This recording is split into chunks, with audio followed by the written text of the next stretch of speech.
வணக்கம் and welcome to cinema matrix. இந்த வீடியோல எத பத்தி பார்க்க போறோம் அப்படின்னா, ரவீந்தர் சார் வந்து நான் வெளிய போக போறேன். எனக்கு வெளிய போணும்னு இருக்கு அப்படின்ற மாரி சொல்றாரு. அதுக்கு முத்துக்குமரன் அண்ட் தென் ஜாக்லின்லாம் வந்து பார்த்தீங்கன்னா, ஒரு விஷயத்த சொல்லி சமாதானம் பண்றாங்க. அண்ட் தென் அவர் எதுக்கு வெளிய போணும்னு சொல்றாரு அப்படின்றதையும் நம்ம டீட்டெயிலா இந்த வீடியோல பார்த்துடலாம். அதுக்கு முன்னாடி நம்மளோட சேனல் நீங்க சப்ஸ்கிரைப் பண்ணாம இருந்தீங்கன்னா, சப்ஸ்கிரைப் பண்ணி சப்போர்ட் பண்ணுங்க.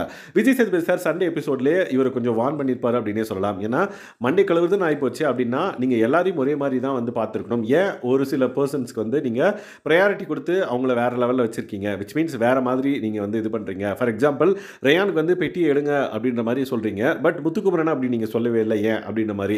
ஸோ இந்த மாதிரி நெறைய விஷயங்கள்னால அவர் வந்து லைக் பாதிக்கப்பட்டார் அப்படின்னே சொல்லலாம். Which means Ravinder. அதுக்கப்புறம் அவர் ரொம்ப ஃபீல் பண்ணி உடைஞ்சு அழுதுட்டாருன்னே சொல்லலாம். ஸோ ஷோக்கு நடுவுலயே வந்து பார்த்தீங்கன்னா, விஜய் சேதுபதி சார் வந்து சொன்னது கரெக்ட் தான். அந்த மனுஷன் எனக்கு ஒரு விஷயத்த சொல்லியிருக்காரு. நான் ஒரு மிஸ்டேக் பண்ணியிருக்கேன் அப்படின்றத இவரும் அக்செப்ட் பண்ணிக்கிறாரு. பட் எவிக்ஷன் ஆனதுக்கப்புறம் ரொம்ப உடையிறாரு. லைக் தீபக் எவிக்ட் ஆனதுக்கப்புறம் ஒருவேளை நம்ம பர்ட்டிகுலர் விஷயத்த வந்து குட்டையை குழப்பினனால Deepak and then Arun eliminate ஆயிருப்பாங்களோ அப்படின்ற ஒரு மைண்ட் செட் வந்து அவருக்கு வந்துருச்சு. அதனால லைக் இல்லை நான் வெளியே போகிறதான் கரெக்ட் அப்படின்ற மாதிரி Muthukumaran and then Jacqueline Soundarya கிட்டலாம் வந்து சொல்கிறாங்க.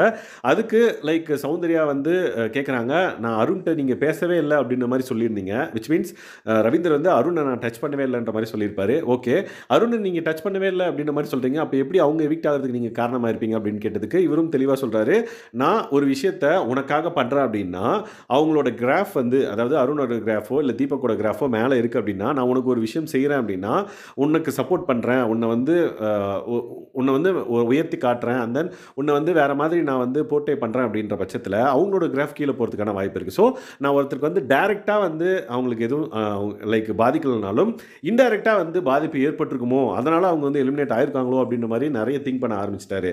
முத்துக்குமரன் வந்து தெளிவாக சொல்கிறாரு, இங்கே இருக்கிற 6 பேரும் சரி, இதுக்கு முன்னாடி இருந்த 8 பேரும் சரி, எது வந்தாலும் அக்செப்ட் பண்ணிக்கிற மனநிலைமையில் தான் இருந்தோம். ஏன்னா மஞ்சரி போனதுக்கு அப்புறமே வந்து எங்களுக்கு என்ன நடக்குதுன்னே தெரியல.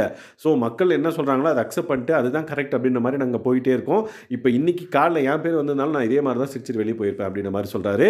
அந்த தென் ஜாக்லினும் வந்து பார்த்தீங்கன்னா உங்களுக்கும் அதுக்கும் சம்மந்தமே இல்லை, நீங்கள் அந்த மாதிரி நினைக்காதீங்க அப்படின்ற மாதிரி நிறைய கன்சோல் பண்ணுறாங்க. பட் ரவீந்தரோட மைண்ட் செட் என்னன்னு பார்த்தீங்கன்னா, ஏதோ என்னால் நான் ஒரு விஷயம் பண்ணனால இன்டைரக்டாக ஒரு விஷயம் அவங்களுக்கு அஃபெக்ட் ஆகி அவங்க 2 பேரும் எலிமினேட் ஆகிட்டாங்களோ அப்படின்ற ஒரு மைண்ட் செட்டில் அவர் புலம்பிட்டே இருக்காரு.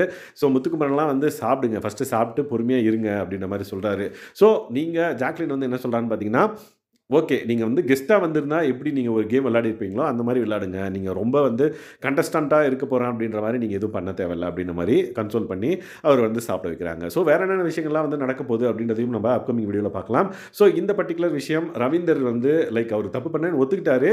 பட் இருந்தாலும் அவரு கேம்குள்ளே இருக்கிறது இன்னும் சரியா அப்படின்ற மாதிரி நீங்கள் என்ன திங்க் பண்ணுறீங்கன்றதை மறக்காம இந்த வீடியோவில் கமெண்ட் பண்ணுங்கள். இந்த மாதிரியான பிக் பாஸ் அப்டேட்ஸை நீங்கள் தெரிஞ்சுக்கணும் அப்படின்னா நம்மளோட சேனல் சப்ஸ்கிரைப் பண்ணாதீங்கன்னா சப்ஸ்கிரைப் பண்ணி சப்போர்ட் பண்ணுங்கள். தேங்க்ஸ் கைஸ், பாய்.